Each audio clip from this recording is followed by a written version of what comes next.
সুন্দরবনে অস্ত্র গোলাবারুদ সহ দুই ডাকাতকে আটক করেছে বাংলাদেশ কোস্টগার্ড। সাথে জিম্মি থাকা ৯ জেলেকে উদ্ধার করা হয়েছে। বিস্তারিত দেখুন ভিডিওচিত্রে।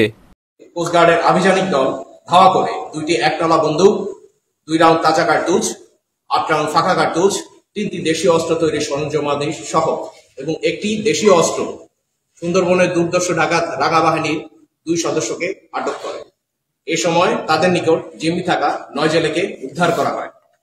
উদ্ধারকৃত জেলেরা জানান, গত 3 সেপ্টেম্বর 2025 তারিখ মাছ ও কাঁকড়া ধরার উদ্দেশ্যে সুন্দরবনে গমন করলে গতকাল রাতে রাঙা বাহিনী তাদের আটক করে এবং মুক্তিপণ দাবি করে। উদ্ধারকৃত জেলেরা সকলেই খুলনা জেলার দাকব থানার বাসিন্দা। প্রাথমিক জিজ্ঞাসাবাদে জানা যায়, আটককৃত ডাকাত সহযোগী নাসির মোল্লা এবং মিন্টু সর্দার বাগেরহাট এবং খুলনা জেলার বাসিন্দা।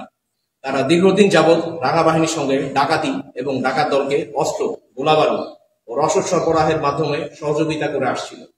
উদ্ধারকৃত জেলে আটককৃত ডাকাত ও জব্দকৃত আলামতের পরবর্তী আইনানুগ ব্যবস্থা গ্রহণের কার্যক্রম প্রক্রিয়াধীন রয়েছে।